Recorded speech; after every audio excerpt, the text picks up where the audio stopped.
see you loading in, pal. I'm here. It's warming up. I'm so sorry, dude. My You're good. computer, Let me just adjust here. my computer did not want to comply. That's all I can say, man. It was like, dude, anything. I'm opening up like a web browser and it's taking minutes just to Yeah. open up. My kid's been playing Minecraft on my computer. I don't think he's clicked on anything he's not supposed to click. I don't know, man. These things seem to I was on it this morning, dude. I was on it this morning, just making sure everything was running correctly. Yeah. And yeah, dude, I turned it on at like 105, and I'm sitting here at like 127 going, for God's sakes, can I just get Zoom to open up at 127? Took 30 You're fine. minutes, took 30 minutes to turn my computer on. It's so good to see you, dude. Yeah, it's good to see you. Can you hear me okay? Is that coming through okay and all that? Yeah, I think everything looks awesome. Just let me just sort of give you a sense of what I intend to do. I'd like to Yeah. talk for like maybe an hour, 90 minutes max. And I'm pretty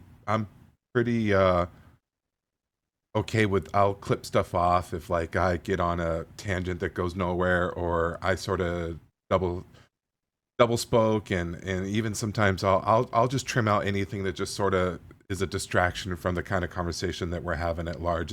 I've just, like, no one wants to listen to a 3 hour podcast of us talking about what it's like to be fat. You know what I mean? So I Yeah. try to keep them down around 30 minutes to an hour, a little over an hour. So if, like one time I was feeling whatever, me and this guy was, we were talking about all the political struggles of the world, and he was like, "Oh, you didn't include that," and I was like, "Yeah, dude, no one cares about my opinion of the political struggles of the world. Just Yeah. tell me about your problems with pasta." I'm just kidding. I'm Yeah. being sarcastic, but, Exactly. but I'm just sort of giving you, like, you know what I mean. I so don't worry if I just trim something off just because I'm just trying to, cut, get it a little shorter, or and also too, if the end of this you're like, "Oh man, Russell, I kind of talked about that one thing and it just threw me off." I'm not here to find any gotcha moments on you or anything like that. I'm just here hoping we can have an honest discussion about our health and our effort to get better health, and Yeah. all this, some, maybe some of the stuff we learned along the way. So how's that sound with you? Is that all cool with you? Yeah. No, it all sounds great. All Yeah. right, you look good, you sound good, and I'm happy you're here. Welcome. Can you do me a favor and can you just introduce yourself to me and just sort of start it off for the audience, please? Okay. My name is Manuel Perez, and my Instagram, what's it called again? Your Maestro, handle? my your handle, yeah, Yeah, yeah. your It's handle. Maestro Muscle. Uh huh. Maestro Muscle. At Instagram, and I haven't really been posting on there very much lately, just because I've been crazy busy. I'll talk about that more later. Uh huh. But Manuel Perez, I'm on this, fat loss journey with Yeah. the rest of my people here. So yeah, Right on. Yeah, man. I was immediately drawn to you. I First of all, I'm gonna use. I like to every now and then talk a little trash on the podcast and yeah, gossip, and then whether or not I decide to leave it in or don't leave it in, I usually judge later. But dude, I was I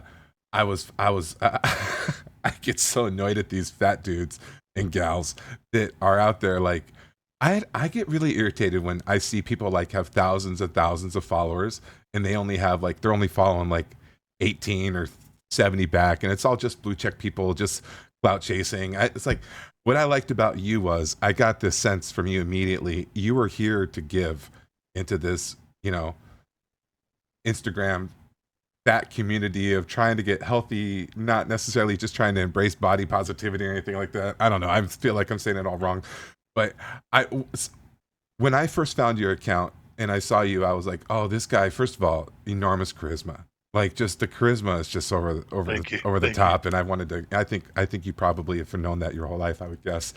And also, dude, you were a generous person. I could just tell you were a giver Yeah, in how you approach this life that we live in. And I wanted to. I felt supported. And I wanted to support you, and yeah. I don't know. I guess maybe let's just lead it off with that, man. How has it been like for you to um, share this story socially and publicly and large? About your health and your pursuit for better health. How's that been for you, and what's it been like to be vulnerable on social media? Well, first of all, thanks for all the compliments. I really appreciate that. I going back to what you said initially, I joined Instagram because I wanted to help people. Like, I never saw myself being in this position. I had joked around when I was younger that if I ever got to a point where I couldn't wipe my own butt, that someone would have to put a bullet in me, right? And Yeah. that's very, very personal. And I was being serious when I was younger. I was pretty athletic, but I also knew I had this weight issue since I was younger. But my point on Instagram was to try to help people as much as I can. And um, so that's, as far as following people back, I really try to follow people who I know that I can have an impact on. Obviously you can't get to all of them all the time, right? Um, but I really do want to have an impact on people. I went to school and I got a bachelor's degree in exercise science. I did an associate's degree as a health fitness technician. There was one point when I was a personal trainer. You couldn't believe it now by looking at a brother, right? You No. couldn't believe that, but Hey, dude, it there was a time. happens. Yeah, there was a time when I was training people, and so now I feel like my mission has changed to where there's a real education component that needs to be out there. I believe that yes, I allowed myself to get to this point. It's a very complicated situation, but I'm the kind of person who takes the situation, got to really put it into perspective and see how I can bless others. That's what I want to do. If I can help someone avoid getting to this extreme of a position that I was in, then my mission on this earth has been accomplished. I'm a firm believer that everybody has their issues, and for us fat folks, it's obvious. It's out there publicly displayed. Everybody can see this person either struggles with eating, doesn't work out, or the fabled metabolic issues, Hmm. right? Hmm. It's out there for everybody to see, but everybody has their secrets and things that they struggle with. And so, um, a little bit of a tangent here. I remember the first time I saw you was when you were working out at Mark Bell's gym. I believe the super training Super training was. gym. Yeah. Uh huh. Yeah, yeah, yeah. Yeah. And so it's so crazy how things work out, man. I'm so crazy. I think it's crazy that I'm here talking to you now. Um, So I saw you working out and I was like, hey, my man, he's lifting.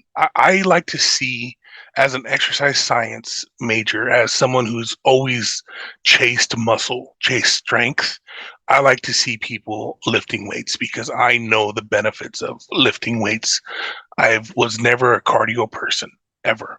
Um, and that was more preference, but I wanted to be a very strong person. That was me. And so I saw you that first time I saw you, you were lifting with the trap bar. And this trap bar has, it's missing one of the bars so that you can, basically, it's three-sided, you Oh, know? so the hex bar. The hex bar, I think they call it for Something like deadlifts. that. For deadlifts, Yeah, yeah, right? yeah, yeah. Yeah. And I was like, hey, I need one of those. I've never seen that before. Those are And awesome, I'm right? an equipment geek. So I was like, I need one of those. I'm a big man. I can't really, I got this big old belly. How am I gonna do anything? These bad knees. I need one of those. So I was like, my man started following you there, and come to find out you're at their gym, and there's a whole story about that. Maybe we can jam some more on that later. But I'd love to. um, uh, just yeah, back to the Instagram thing. It's been a struggle. The vulnerability thing was a big deal for me. I I had no idea what I was doing. I was sick for a long time, and I was literally living under a rock. Where I was living, there was no internet access because it was just you could only do satellite, and the satellite was very slow. So I just didn't do social media. Finally, T-Mobile came in, and they were able to give me a little bit of internet access where I was living. So I started doing. I started following people, and it was a big motivation. And I was very like hesitant to post stuff. And the biggest reason is because I like lifting with my shirt off. I like lifting with as few clothes on as I can. I've always been a big boy, so clothes are very like. Mhm. I mean, right now I own a couple companies and I'm in my underwear and boots, and I only put a shirt on if I have to. Russell, I'm only wearing clothes here because Uh-huh. because I felt like I had to. Otherwise, we'd be bearing it all, buddy. That's funny. You want to So peel? Or is this? Should we peel next time? Next time. next Okay. time. Yeah, I'll do some push-ups first. That way we can get Perfect. the You nice want to pump up get your here. pump? Yeah, Oh, yeah, yeah, that's fantastic. True yeah. gym head right here, man. Yeah. So that's the thing. I was like, well, I don't want to change anything about who I am. I'm gonna start posting, and most of these posts are gonna be me with my shirt off, hardly wearing anything, and it's gonna be what it is. It's not for shock value. It's not. No, this is me. This is how I like to live my life. And if people want to cheer me on, they can. If they want to throw jeers, they can do that too. Whatever. I want people to know that you have to be comfortable being you, regardless of where you're at or what you're doing. Mm-hmm. And if I can do that, then I'll just keep going, just keep doing that. So it was very intimidating. I mean, I think anybody that joins this stuff is like, how am I going to start recording myself? It's kind of weird, it's kind of weird. And then I watch the playbacks and it's like, I feel weird looking at myself being played back. I feel kind of egotistical, it's kind of weird, but always erring back to the, hey, if I can help somebody else with this, if I can get somebody else to get up off the couch, if I can help someone just, if I can do it, you can do it, kind of a thing. And with the knowledge that I have actual education, formal education to really help people, so that if people want to DM me with a question, I can give them a real answer, not a gym bro answer, like a real book, studied answered, um, and get them on the right path, hopefully. So that's been like the bulk of it. And obviously, the last couple of years have kind of slowed down just because my life has been crazy, crazy, crazy. Um, One of the disclaimers I want to put out there, one of the pitfalls of losing weight, and nobody really talks about this, but you go back to living life. You go back to doing things. You go back to experiencing things that you had long lost. Uh, this summer has been great for me, the best summer I've had in years. And it's just because, I really geared up and started swimming and I got some of that cardio, some of that endurance back. And being able to go out to the river, go with my son to a splash pad, you know, um, being able to hang out with friends and family for get togethers, where before I'd become very reclusive. It was very much, what excuse can I make today to not have to go out? Because hiding became the norm. I mean, for multiple reasons. You're in constant pain, your joints are just flaring up all the time, screaming at you. I'm an old man, 43 years old, so all these previous injuries are creeping up like crazy. And so it's, what excuse can I make now to not have to show up to Mother's Day, which Mm-hmm. is a big deal, you know? Um, so yeah, I really just have been enjoying life, and social media being what it is. Um, if you don't put it on social, it didn't happen, kind of a thing.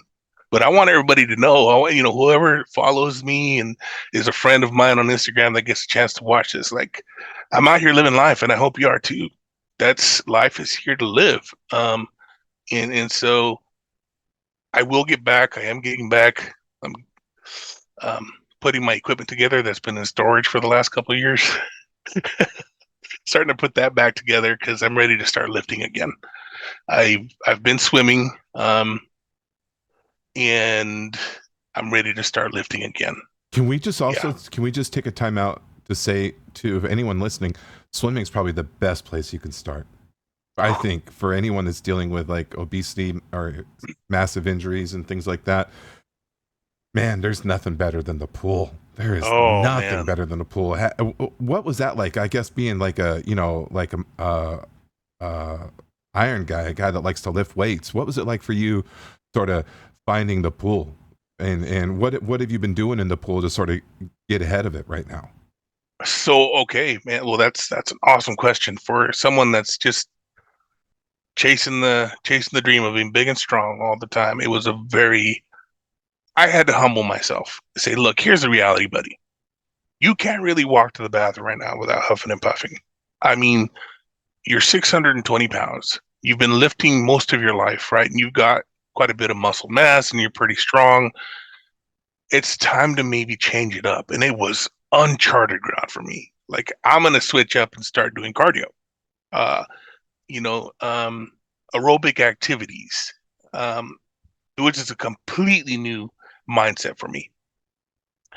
So at first it was it's very intimidating because now I'm going into this swimming pool and you got to rip off your clothes. I like to have my clothes off when I'm lifting weights because Yeah, I feel big and strong. But yeah, now I'm going to the pool and I feel like just a whale going in there. It's yeah, embarrassing. yeah. I It's know that feeling. embarrassing. I know that feeling. Yeah, terrible. Can I share with you what happened with me my first time in?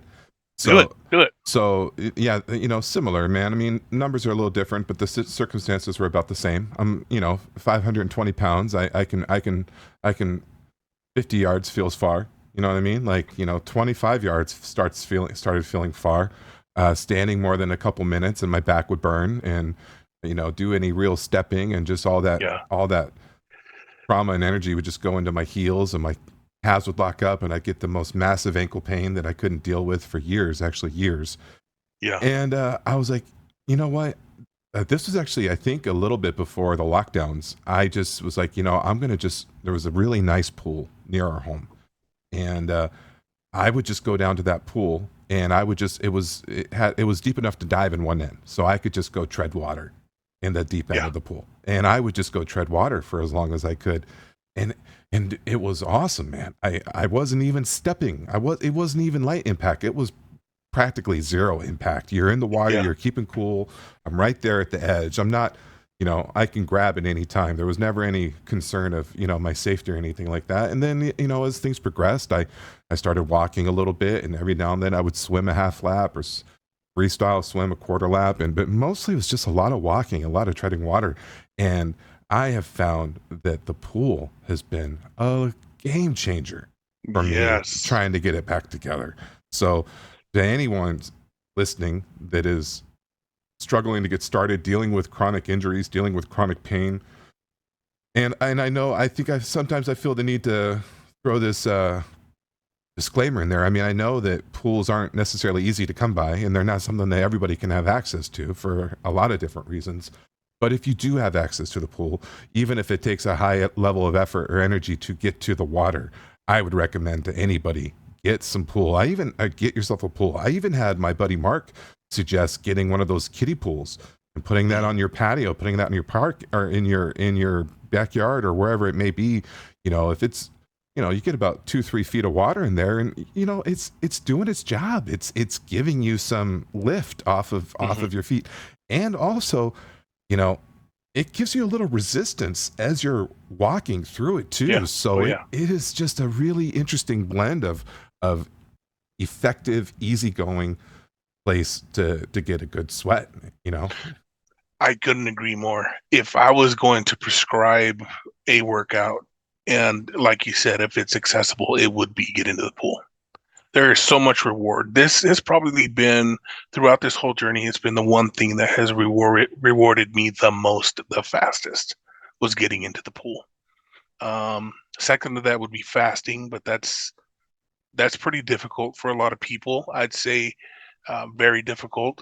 Um, but getting in the pool has been the single most life changing thing for me, and I would definitely encourage that. Um, the first time I went, I was only able to do one lap. Like I said, getting winded going to the bathroom, and I have a little tiny house Mhm. that we moved into now, so I was able to only do one lap. But here, let me see, that was in January. We're 7 months in, yeah, and in an hour and about 15 minutes, I can do 60 laps now. Um, Nonstop. And it's a crawl, but you know what?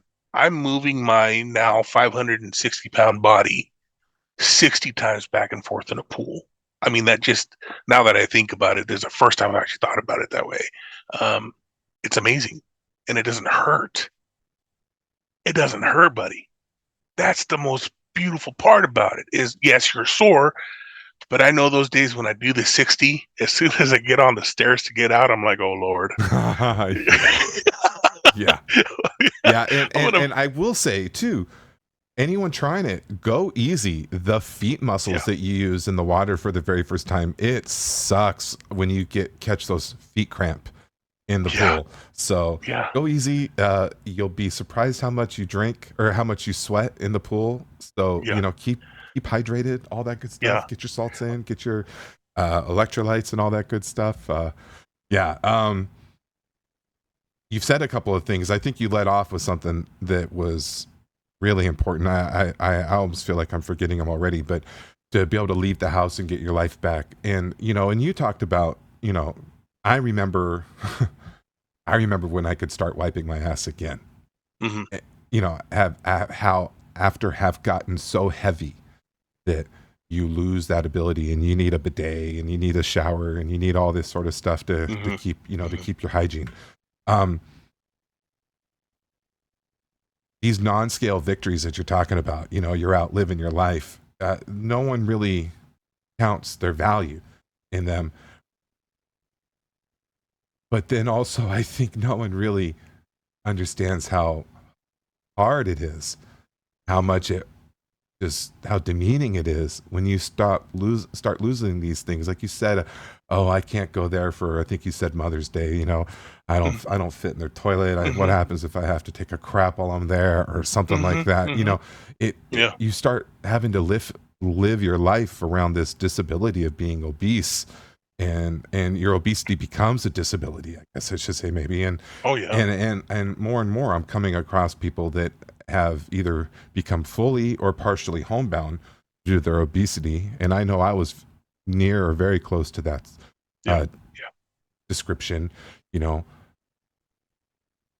how is this, what was that like for you, being a strong guy going into this, just still eating yourself into becoming so heavy, and seeing, as you get bigger, your world gets smaller. How was that experience for you? I know it's such a corny question, but I know there's a good answer. I just don't know how to ask with a good question. Do you know what I mean? So I've been writing about this stuff. I'm actually writing a book about my journey. And when I get to where I want to be, I will publish this. But it's a question I have a lot too, as far as what exactly does it mean to me? And it means, honestly, it means having to relearn how to live. You're relearning things like a child, like the first time going to a restaurant again. When you haven't been there in a long time, it's like you said, people take these things for granted. But for me, it's like, can that chair hold me? Will I be able to fit there? You have to relearn these things. Since I started swimming, I I haven't really been able to drive our Suburban. Just couldn't fit. The belly's too big. Just couldn't get in. Since I started swimming, um, and since I've lost this weight, a lot of off the belly, I've been able to drive again, man. But I'm gonna tell you what, it's like having to relearn how to drive. It's You've lost that muscle memory because I haven't driven in the last 8 years, really. Not at all. I mean, Mm. there's been a couple times I drove my wife home after she had her baby because I had no choice, and that was really stressful. But you just put your boots on and go. Hmm. But having to relearn, man, how to relearn how just the movements. Remember to check your blind spots, all that stuff. It's like, oh yeah, I forgot. Um, so for me, being someone that was really athletic, to go into being one of those housebound people that you just mentioned, that was the mental health aspect of that was severe. Um, and that's another part that most people don't talk about. Most people don't really reach into. Um, I'm currently working on my doctorate in psychology, and my one of my practice focus areas are going to be on obesity, those affected with obesity or eating disorders type of patients, because the mental health aspect is significant. I found myself very depressed, very, very depressed, and faced with anxiety that I had never known before. You're constantly afraid. You have to plan for everything. You have to think for everything. Think of um every little step to make simple things happen, you know? Just like you said, it's when we were talking about being able to wipe. Uh People don't think about that because it's so normal and it's so easy and you've been doing it 1,000 times. But for someone like me, it's is the bathroom going to be big enough? Hey, there's been a couple of times when I've sat down on a toilet and the thing just kind of cracks and it creaks and it's just, I need to get out of here. What's the fastest exit? You know, and if I'm going to take care of myself, I have to use an implement.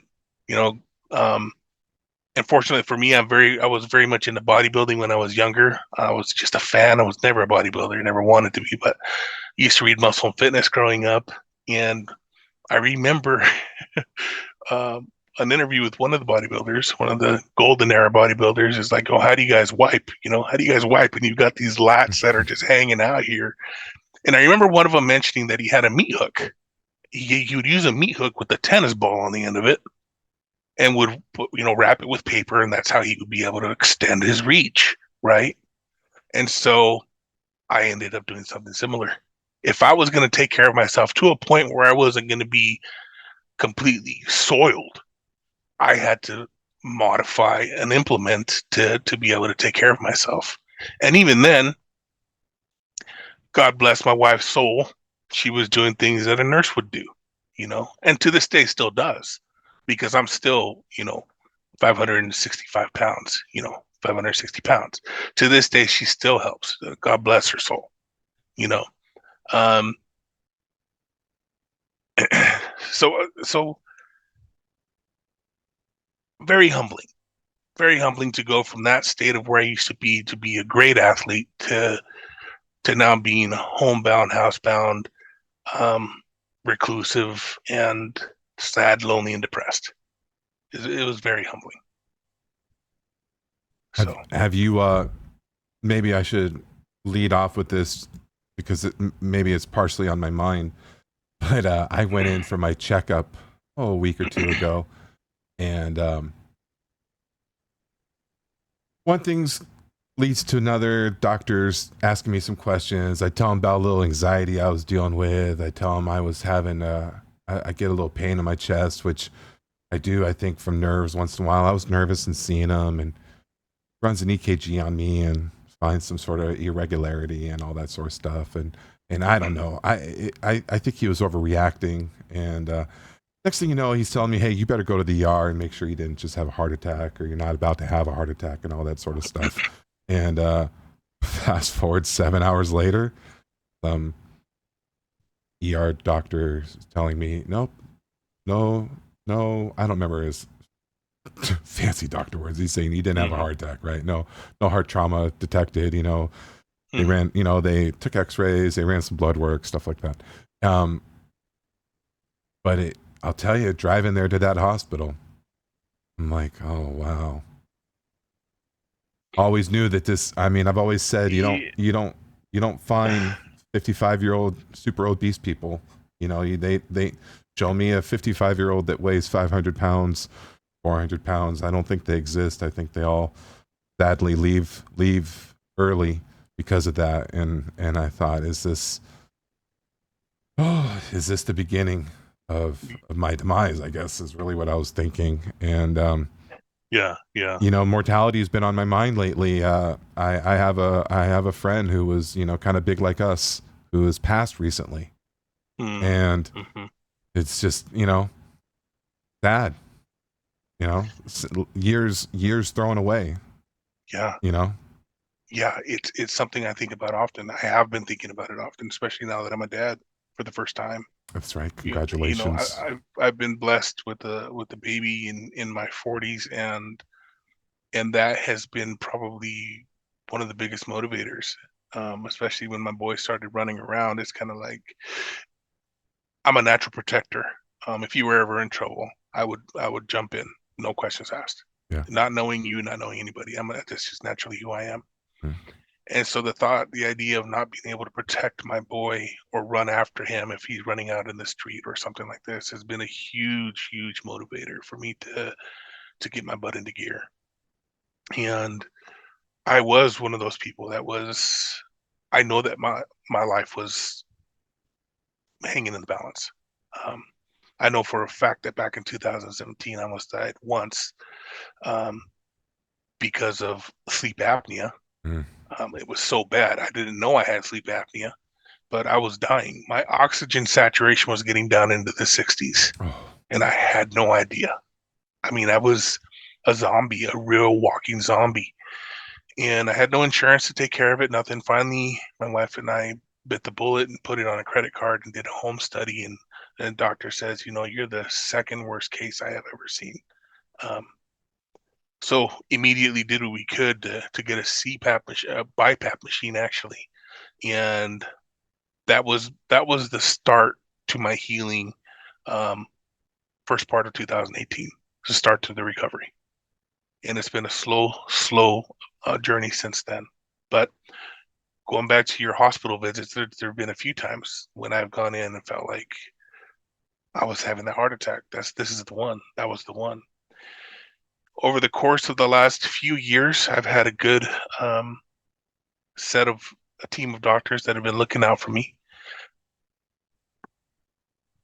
This is humbling for me because being a man's man, I was never one to go to the doctor. I don't take pills. I didn't take pills. I would drink whiskey, pull up my pants, and go, no matter what. That was me. That's how I was raised, as foolish as it is. And I know that it's a foolish train of thought, but I'm a man's man. Okay. So either I'm going to fight through it or I'm not going to get through it at all. Very foolish. Eventually, at my wife's behest, I went and saw a doctor and we started the journey to figure out what's going on.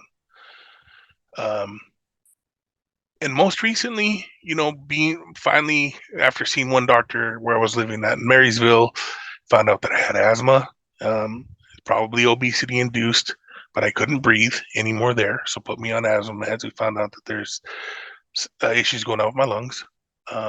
Started my encouraging me to get back into working out. Since we moved back here, um, we went to the fertility doctor, and she found out that my estrogen is through the roof. I mean, I'm walking around like a woman in menopause, literally. Do you know why that is? Any suspicions why that is? So, um, Because my my estrogen is suspicion, naturally really high as well, my, and my and suspicion is go ahead. is the adipose tissue, especially around the belly. The ink, Mm, the interesting. Yes, yes, yes. I've done a lot of research on this on my own. Like I said, I'm working on my doctorate, so research is what I do. But when it comes to exercise science, that's something that is my passion. So I always go into it. Mm-hmm. But if you have a large amount of belly fat, um, it does seem to have a positive correlation with high estrogen and reduced testosterone. Now, I've had a doctor tell me that that's could be your body's natural defense against uh, heart issues. The Against what estrogens now? against heart issues. He had told me. I hope I'm quoting him right, and he had told me that estrogen is like a natural defense against heart attacks, and that could be like he basically said, your estrogen's pretty high, but it's probably, you know, to your benefit because estrogen's I think mm, don't quote me, Hmm. but if I was going to quote him, I think he said estrogen's naturally heart protective, and I wonder where that shakes out. I wonder if in the wisdom of the body said, well, if you're going to have all this fat around your heart, we might as well give you some extra estrogen to try to offset it or something like that. Yeah, Total, the just like wisdom you of the said, body. That's such a great statement. I mean, that the human body is just fantastically amazing. Uh, start to and a finish, right? very, From yeah, yeah, conception to yeah. No, death, it's pretty. The you biology want is to stay. pretty incredible, man. It wants to stay alive. It The does. body wants to stay alive. I mean, Yeah. your mind wants you to be alive, so your body will adapt. Hmm. And I do believe that it is an adaptation. Um, the same way, like, I don't know if you know this, but when people are going through certain types of cancer treatment, I know this specifically for like prostate cancer, they will kill your testosterone. They will bring your testosterone all the way down, Mm. which is kind of interesting. Um, but it seems like that hormone gets in the way. It gets in the way of the treatment, and then afterwards they will, try to bring you back up to the standard, right, after you've beat the cancer. Hmm. But it's interesting that manipulating hormones is a very is a way that the body does adjust to stay alive, to keep you in the game. Um, I've been doing a lot of studies on hormones right now, specifically when I found out that my estrogen was so high, because we wanted to find out whether and why we hadn't been able to get pregnant. It turns out that my sperm count was okay. It was, in the healthy range, but that estrogen just it was too high. Hmm. So, that led to other searches, um, specifically hormones, like what's going on. And I could go off on a tangent about that. I won't bore you with all that, Mm-mm. but it's important. It's important to have a team with you, and a team that cares. Not all doctors care. I'm going to put that out there.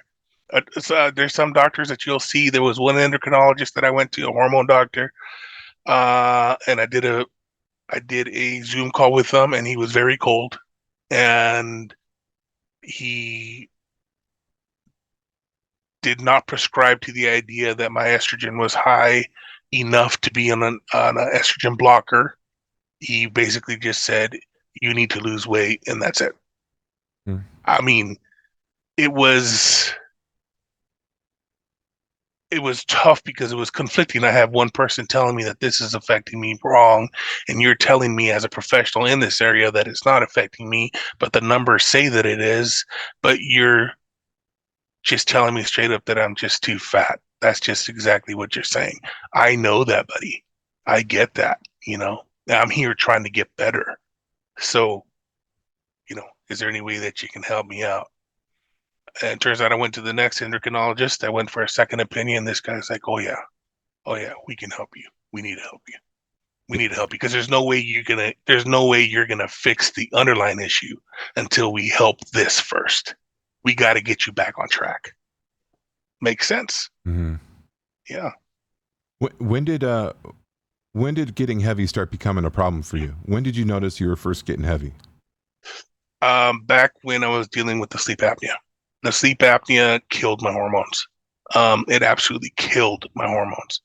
When sleep deprivation and a chronic sleep deprivation will really wreak havoc on your hormones. I mean, your body really likes to be in a cycle, um, in a circadian rhythm, and hormones are really reset and empowered through sleep overnight. That's just the way the body's been engineered.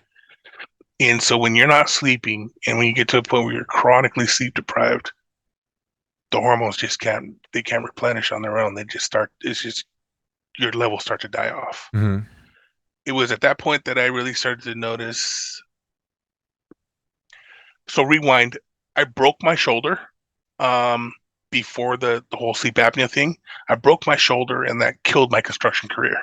I was still doing construction. So that really swung me into depression. I couldn't do anything. I couldn't do really any upper body movements, no bench pressing, no lifting, nothing. I was for 6 weeks just totally sad, and it killed my career. What am I going to do now with my life? So that depression came on. I started gaining weight, and it got to a point where that sleep apnea got to a point of no return, you know. And then so after that, I ballooned up, uh, probably like within a year, at least 100 pounds after that. Just What dealing year's with this? this was probably 2016. Okay. Yeah, so within a year, gained 100 pounds. And I had progressively already been gaining pounds because of the sleep apnea had gotten so bad. Mm-hmm. And so within a matter of I think it was 2 years, my wife and I were talking about within a matter of a couple of years, um, I gained 200 pounds. I was working in Hawaii, doing commercial framing, literally running across trusses on top of roofs, like 365 pounds. Mm-hmm. 365 pounds, still doing work in 10 hours a day, Mm-hmm. uh, commercial framing. And you're about late 20s, right? Hmm. Yeah. Yeah, I was in my late 20s. And so after I left there, I started progressively gaining weight after a failed relationship. And then, it just kind of seems like it snowballed after that until Mhm. it really gained some momentum. And then I jumped up to, gosh, it was over 620.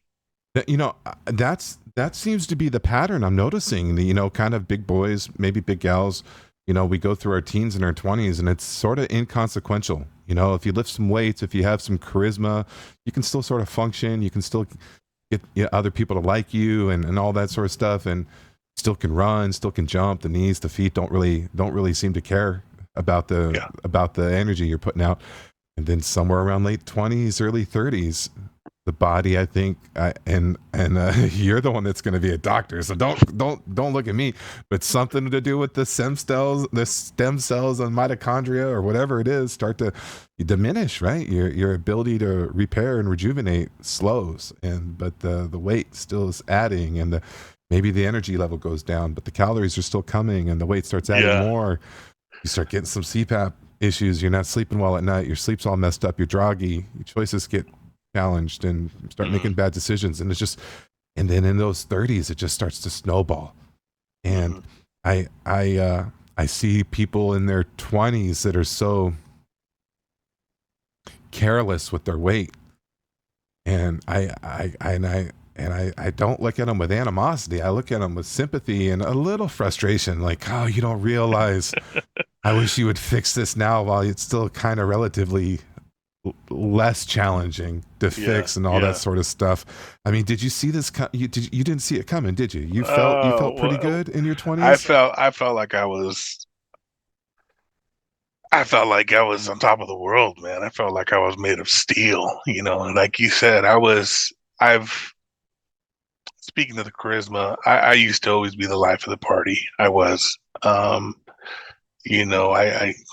especially when there was alcohol involved, they get pretty rowdy, and everybody likes to be around, and I'm kind of crazy, so there's always something gonna happen, Yeah. and plus I like to have my shirt off, so um I thought it wasn't gonna happen, but they have those graphs that show your hormones, and you get to a certain age and it starts to fall off. Yeah. But it's exactly what you said. I kept partying, partying, partying, and the hormones are starting to fall off. You know, and so it does. It's a gradual decline. By the time I knew it, I was like, my goodness, man, did I really gain this much weight? Do I really need to go clothes shopping again already?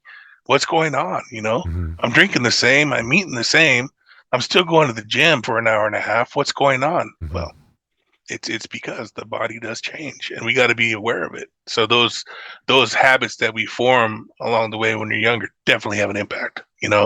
Whether it's the way we eat or drink, just got to be careful. You know. You now you. I mean, in our conversation, you said you got a couple of businesses and you're going for a doctorate right now. Is that right? Yeah. Can you tell me a little bit about that? I'm just kind of curious. Okay. Um, Very stressful. I, I'm uh I am very type A. So I have these goals that I need to get. And one of my businesses is, well, my wife owns a private practice. Uh, she's a mental health clinician, which has been in my favor. She helped me get through some of those very dark moments. But she owns a private practice and I run the practice and she sees the clients, kind of a thing. We also started, as crazy as it was, we moved from where I was living over there above Seattle to down here when we were pregnant, right? My wife, we moved into this house. We gutted the house in the middle of winter because it needed to be remodeled. So we're doing a remodel. My wife has to go to the hospital to have our baby.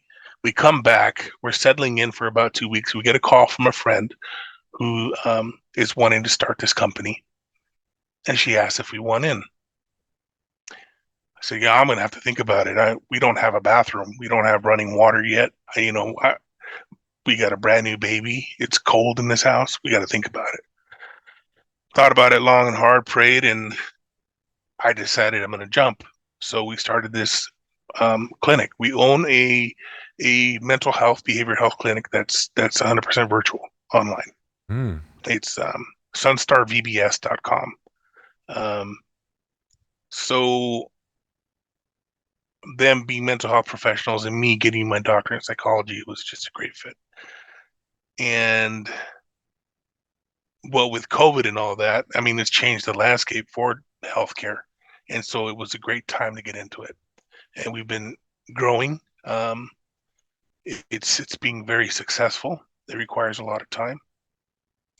But this goes back to why I haven't been posting lately, because when you talk about people not having time, I have very, very little spare time. I'm running these two companies, working on my doctorate, working on certifications, and trying to raise my son, and be a good husband. Hmm. Which that you got to throw that in there too. You got to be. Hey, it's my hey my wife is my favorite part of this world. I'm not gonna. I don't really care if anyone knows it or not. Being married to Yeah, an awesome yeah, person is the best. So yeah, yeah, it's yeah. not fun when you're married to someone that's horrible. So When you find the right one, you find I the right mean, one, it is something remarkable. You, oh man, you yeah. said something earlier, and I kind of feel like I just sort of let us slide through the conversation without. It feels like you'd have some insights on this, your family dynamics and your own experience. Um, how bad do you think the mental health problem is amongst the obese and the homebound, um, super obese? Oh, if I had to guess some arbitrary number, I would say that 99% of people that are dealing with obesity, and I'm talking like the clinical measure, like um, not someone that's necessarily 150 pounds overweight, but even 20, 30, 40, I'd have to say those people are starting to be impacted by mental health because you're your worst critic. And at the moment you start to feel that you don't fit into your clothes anymore, the moment you start to feel like you're not looking the same way you did, you got a little bit of a double chin forming, whatever it may be. I've got three of them, buddy. I hide them underneath this, There's you no know, way to make it disappear. There's just too much. I hide it underneath this beard here, and I'm gonna let that keep I going. every now and then I take the beard off just to see what the neckline's doing. Oh, you don't It'll. want me to do that. You remember the Ninja Turtles, right? Oh, that's funny. Yeah. That's this guy. When I have it all shaved off, I look just like a Ninja Turtle, Oh, buddy. that's funny. So you're saying even as quickly as 20, 25, 30 pounds, just when your BMI starts creeping up above 30, that's Yeah. people start notice. You think it's, do you think, so is it the chicken or the egg? Is the weight a byproduct of the mental health disorders necessarily, or disorders are causing maybe the outcome of extra weight? What do you think? How do you think that fleshes out if you had to speculate? Which maybe it's not even appropriate to ask you to speculate that. I don't know. I'll I, let you I, I decide. think I think they both go hand in hand. I mean, you start to gain weight, you start to see more symptoms. Once you start to see more symptoms, you start to gain weight. I think they both go hand in hand. Um, and then you get to a point, just like with any kind of sickness, obesity being the complex illness that it is, you have to throw mental health in there because it's it's just part of that manifesting group of Mhm. symptoms that you're getting. It can be um the sleep apnea, and it could be the insulin resistance, and it can be the hormonal deficiencies, and it's the um the list goes on and on and on, you know but oftentimes mental health isn't included in that list, and I really, really feel like it needs to be. I mean, the reason why we started a clinic in the first place is because we need to address mental health at the front of the problem instead of at the end. You know. It, hmm, I don't know how to. This is another one of those. Well said, by the way. I don't. I don't know how to ask this the right way. But it seems like, from my own experience, because I had a pretty high pressure sales job in my 20s, and it kind of petered out with the recession and all that sort of stuff. Um, and I started dealing with a lot of mild depression and anxiety. I had gotten to the point where, like around 2017, 2018, I could be brushing my teeth in the bathroom, and if I just started hearing my kids, if I just started hearing them, for God's sakes, just hearing them, I started feeling sweat go down my back, and I start getting Yeah. anxiety, and I'm not, I can't never, I've told myself this more than a few times, and yet still here I am not able to really tell you the difference between the two, but somewhere between panic attacks and somewhere between anxiety, I don't know what it was. I just know that I was having an episode of something. My heart rate Mhm. starts going up. I start getting sweat down my back, and it's just over the most simple things that are just so small. And after listening to a lot of people talk about mental health and fitness and exercise, and some close friends sharing with me their insights and things like that, I've sort of realized um, how different I am when I am having a week where I'm doing really good in exercising and exerting exercise and exerting energy 100%. versus Yeah. me when I'm kind of more couch potato, just sitting in. And that's not even counting necessarily the days where I seem to go through, which is by the grace of God and some good fortune and all that sort of stuff. A very much rarer than it used to be where I'll just maybe take an extra nap in a day where I didn't need to. Like every now and then I just seem to go through just some sort of reboot, and I shut down for a day or two, and it used to be days and it used to be pretty regularly, and now it seems Hmm. to be a day Hmm. or two, and it's really really irregularly, very sporadic. But Yeah. I all that to say, and like I told you, the total disclaimer, I was not going to ask this question in a very good way, and we've all agreed upon that. But how much do you think physical exercise and output has an effect on mental health and that sort of thing? The floor is yours. Exercise, exercise as medicine. Exercise as medicine. Exercise, by and large, is the best medicine there is. In particular, when you can get outside and do exercise, that is the 100% best medicine there is. Let me tell you why. Um, you mentioned anxiety and panic attacks and all that stuff. Yes, there's anxiety and there's anxiety attacks and there's panic attacks. They're all related, and they all are have to do with different severity within the anxiety spectrum. Okay, um, but the beautiful part of exercise is that the happy hormones, the dopamine that your brain releases, the, Mm, the the euphoria that you feel after a nice swim session, where you feel light, you feel great, everything's. It could be a cloudy day and you feel happy. That is hormones. That is going back to the hormones talk. That is the hormones that are flooding your body and making you feel wonderful. mm. Exercise has done that. Us. Exercise has done that Yeah, for you you. tied them together. It's not just kumbaya. You said you released hormones.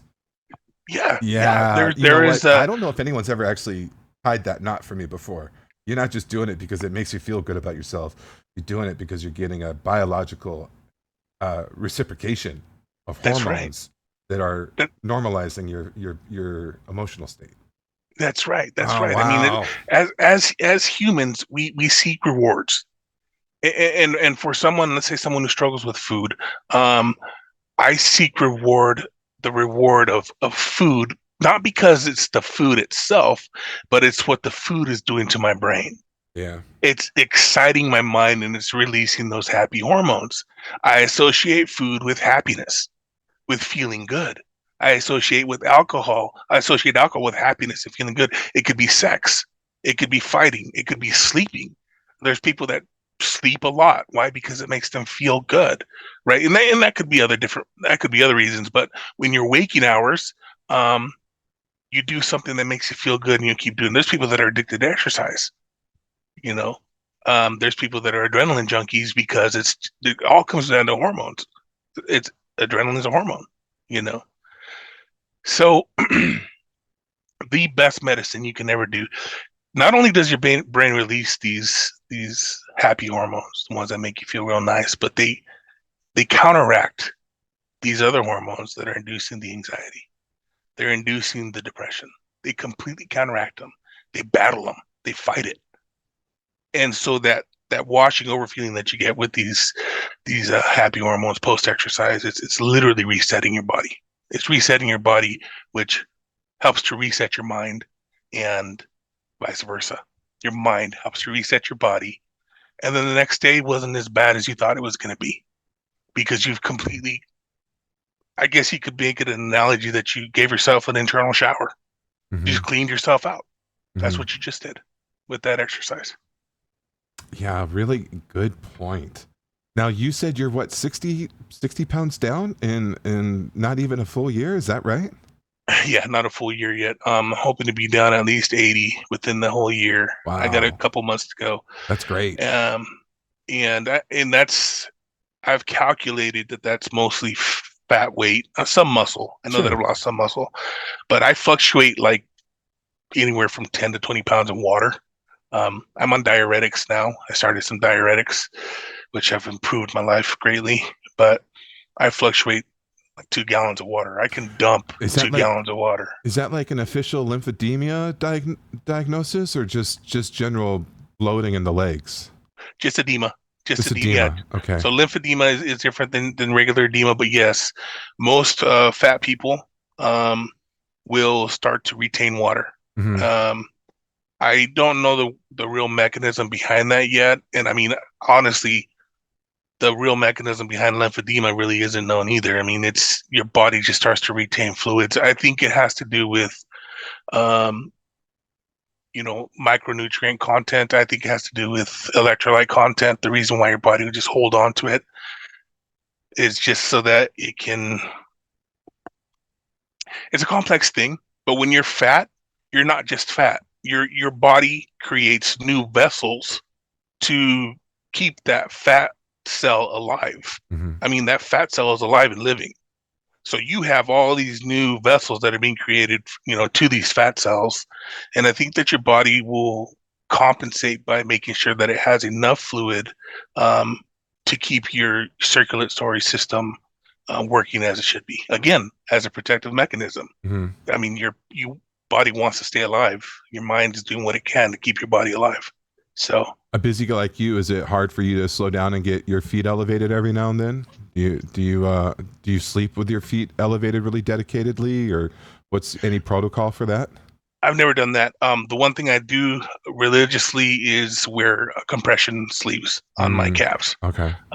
That makes a big difference for me. Hmm. Not only that, but the the best mechanism to remove water from your lower extremities is to actually get out and walk. Move, So right? back to the pool. Hmm. Back to the pool. Hmm. Um, I'm surprised I don't hear about this more often, but um, your calves are your secondary pump to your heart. Hmm. And this isn't something that's really told to big people at all. The reason why walking is so important, the reason why the pool is so important is that mechanism of helping your body pump the blood back to your upper extremities, back to your heart, um, and removing a lot of that excess fluid through walking. That's the way it is, and specifically walking more of like in a trot or a simple low run where you actually engage the calf muscle instead of just the soleus. So to get that blood flow moving around. Riding a stationary bike, I would imagine, similar. Yeah, exactly. You know, one of. Anytime you can fully contract your calf muscle, Hmm. you're pumping that blood up, pumping that blood out of your legs. Mm. And the bike riding is great too because it's moving your quads and your hamstrings up into your hips. So it's really just pushing that blood all the way back you know, up into your upper extremities. So, edema of the lower legs is just pooling. It's just pooling of fluid because gravity works. You know, I mean, it's just we need to be able to move it out. We Mm. weren't Humans weren't intended to be sitting as much as we are now, and so think about our ancestors. They're walking every day, especially before I the don't think automobile. we were intended to sit at all. They talk about that squatty potty, catcher's position that I used to be able to get in the catcher's position. I don't know. Now it's just so hard on my knees just to get Yeah, down like that. yeah. I don't do it very often anymore. So, so you talked a little bit about fasting. Are you on any official protocol or just what? I still do intermittent fasting. I don't. I'll go from about 8 or 9 p.m. until 1 or 2, depending. I'm not very. It's it all depends on how much of a deficit that I've been in. Because sometimes I go really hard, and especially on the days when I work out, um, cardio, aerobic, which makes sense. I don't get hungry. I don't get hungry. I My body is very efficient at using and burning the fat that's on it for many hours after I work out. So I don't get hungry. So usually the day after that, I'll break my fast earlier. Um, but the longest fast I've done was a water fast that I did for 6 days, almost 7. What was that like? Because I know I need to do something similar, maybe a couple day water fast, a few day water fast, and I hate to even just do a full day, and I feel like I need to go on that journey. How hard was that on your psychology, on your mind? Um, I didn't jump into that right away. The 6 days was after having done 1 or 2 days for several months. A 24-hour fast to a 72 to 48-hour fast for a couple months, um, and doing that maybe once or twice a week. Um, because I love food. I'm a big guy. Uh, I believe that the cravings are worse for us big people because the machine is bigger. We have a bigger machine. It requires more calories to function. And so I think the cravings are more intense than someone that's 115 pounds. Hmm. So I believe that it's different. Um, One thing that I did was for the long fast was a modified water fasting. So I would do um, beef bouillon. I would take. You need to have some. I recommend having some salt in there Hmm. because I was getting bad headaches. Hmm. But as soon as I introduced a cup of broth, of beef broth, um, maybe some pickle juice in there, the headaches would go away because you're just on water.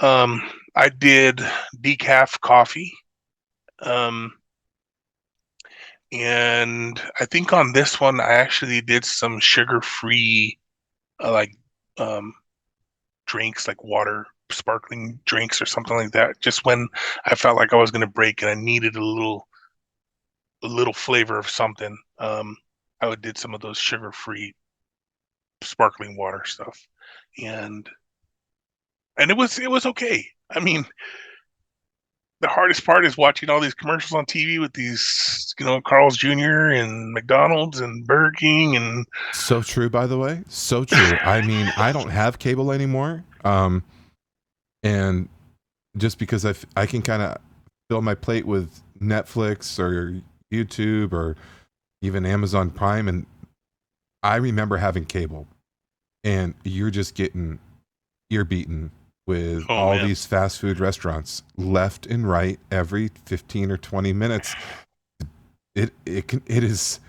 It can be such a pain to have to yeah, watch that stuff when you're trying to keep your mind right. yeah, Dude, you're right about that. yeah. It's not easy, yeah, especially when my mom's thinking about me right now.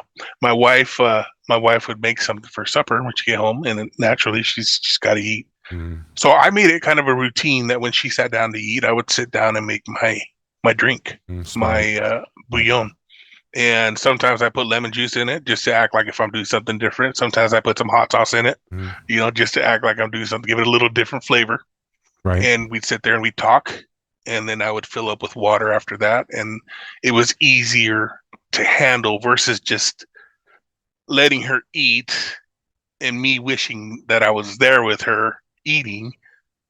Just participate, go through the motions was easier for me.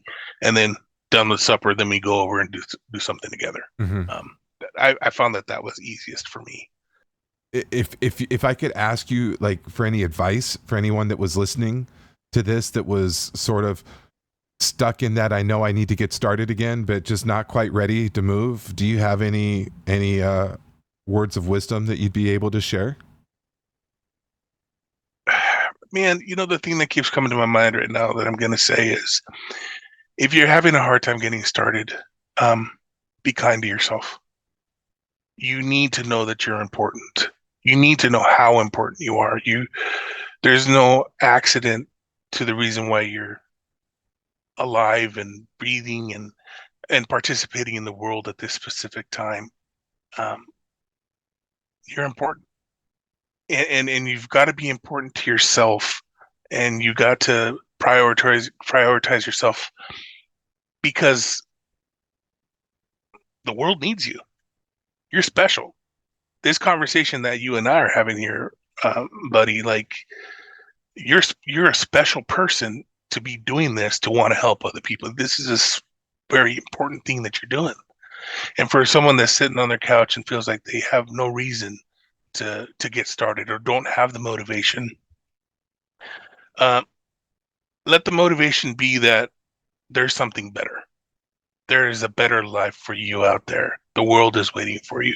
There's a lot of great things. I've been blessed with traveling when I was younger. I miss that. I want to get back onto a plane. The thing that's holding me back is wondering if I'm going to fit in the bathroom. Mm-hmm. There's a great big world out there and it's waiting for you. Just get up and go. And it's easier than you think. Um, it's going to hurt at first. Believe me, you can attest to that. It's very painful at first, but very, very rewarding. Very, very rewarding. And once you and I get to where we're going, I don't know what your goals are, buddy. Um, but I want to lose a total of 200 pounds at least. I want to get back down to 365, Mm-hmm.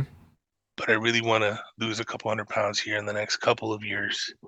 And I can't imagine what it's going to be like to be able to get on a plane again and You're gonna fit start in feeling those so cars. good. I Yeah. mean, I can't even tell you how good it feels to be able to get up and get out there and just move more freely. And the fact that I was letting myself take that away from myself is just so crazy.